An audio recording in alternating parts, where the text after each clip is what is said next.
तो केमिस्ट्री की सीरीज को आगे बढ़ाते हुए आज हम नाभिकीय संलयन एवं नाभिकीय विखंडन यह जो दो रिएक्शन है इसके बारे में पढ़ेंगे।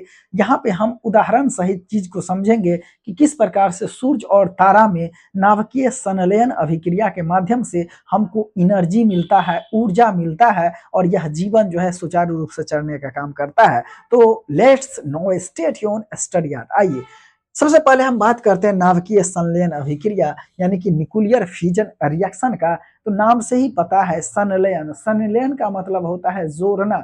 जहां पर कि दो एटम आपस में जुड़ जाते हो वहीं पे नाभिकीय संलयन अभिक्रिया का फॉर्मेशन होता है। जैसे उदाहरण से समझिए, यानी कि एक एटम है हाइड्रोजन और दूसरा एटम भी है यहाँ पे हाइड्रोजन। जब हाइड्रोजन और हाइड्रोजन आपस में जुड़ जाएंगे छोटे छोटे एटम्स, तो बड़े एटम्स हीलियम का यहाँ पे निर्माण करेंगे। किसका निर्माण करेंगे? हीलियम का निर्माण करेंगे। और यही जो है सूर्य और तारा की ऊर्जा और उष्मा का यहाँ पे स्रोत होता है। अर्थात बहुत बड़े मात्रा में जब हीलियम का यहाँ पे जलना होता है, अर्थात नाभिकीय संलयन अभिक्रिया होता है, हाइड्रोजन हाइड्रोजन के जुड़ने से हीलियम का निर्माण होता है और इसी के माध्यम से सूर्य और तारा की ऊर्जा और उष्मा यहाँ पे देखने को मिलती है। याद रखिएगा डिफिनेशन में, जब दो हल्के नाभिक मिल करके एक भारी नाभिक का निर्माण करता हो तो उसको हम नाभिकीय संलयन अभिक्रिया कहते हैं।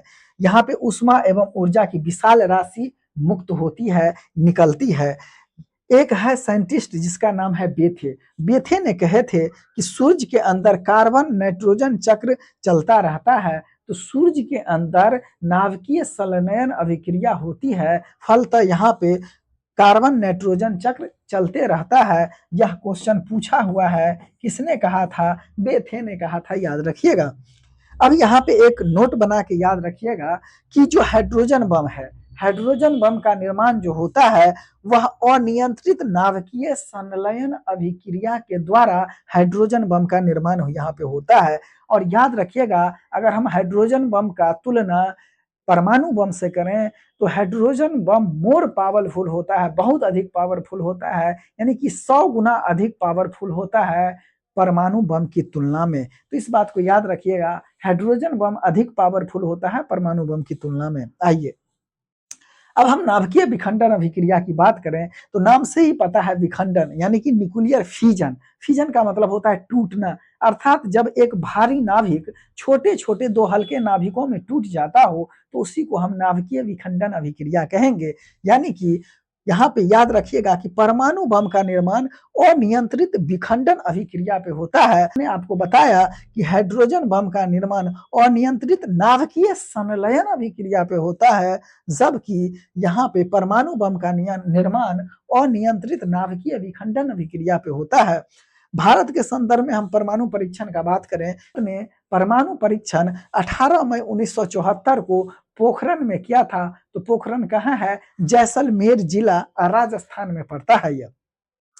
अब यह जो परमाणु परीक्षण हो गया था 18 मई 1974 को, तो इसको यहाँ पे नाम दिया गया था स्माइलिंग बुद्धा। और यह कई मर्तबे क्वेश्चन में पूछा है, Smiling Buddha is related to. तो जहाँ पे हमने परमाणु परीक्षण किया था जैसलमेर जिला के पोखरण नामक स्थान पे, जो कि राजस्थान में है, तो इस परीक्षण के पूर्ण होने पे हमने इसका नाम दिया था स्माइलिंग बुद्धा। हटन प्रोजेक्ट यह किससे रिलेटेड है? तो न्यूक्लियर बॉम्ब बनाने का यह पहला मिशन था और यह भी क्वेश्चन पूछा हुआ था। इसके अलावा यूएसए ने जो 6 अगस्त 1945 यानी कि 1945 में जो परमाणु बम गिराया था, तो एक गिराया था हिरोशिमा पर और दूसरा गिराया था नागासाकी पर। तो 6 अगस्त को यहाँ पे हिरोशिमा पर यूरेनियम आधारित परमाणु बम गिराया था अमेरिका ने, और जिसका नाम था लिटिल बॉय, यानी कि यहाँ पे यूरेनियम 235 के समस्थानिकों का यूज किया गया था। और यह 67th बीपीएससी में पूछा हुआ क्वेश्चन है। तो ये सभी के सभी आपके प्रीवियस ईयर क्वेश्चन का फॉर्म है, तो एज इट इज याद रखिएगा।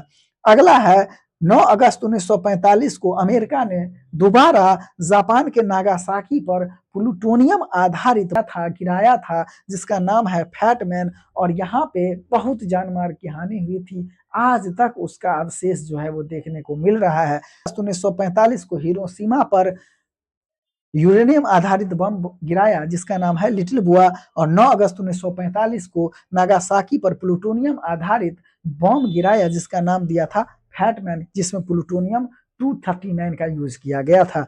आगे हम यहाँ पे बात करें तो देखिए न्यूट्रॉन बम का एक कंसेप्ट है, अर्थात 1977 में अमेरिका द्वारा यह विकसित किया गया था। ऑब्वियस सी बात है, यहाँ पे न्यूट्रॉन्स का यूज किया जाएगा, तो 1977 में अमेरिका द्वारा इसे विकास किया गया था।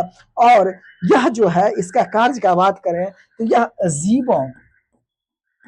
जीवों एवं मनुष्यों को तो नाश कर देता है, लेकिन यह इमारतों पर किसी भी प्रकार का प्रभाव नहीं डालता है। यह है न्यूट्रॉन बम। यह भी आपको क्वेश्चन का फॉर्म दिख जाएगा। तो न्यूट्रॉन बम जो है यह जीवों को मार देता है, इसके अलावा मनुष्यों को मार देगा, पशु पक्षी को मार देगा, लेकिन यह इमारत पर किसी भी प्रकार का हानि नहीं पहुंचाता है। यही है 1977 में अमेरिका द्वारा विकसित न्यूट्रॉन बम का कंसेप्ट। तो इस वीडियो में इतना ही। Stay tune, study art. Thank you.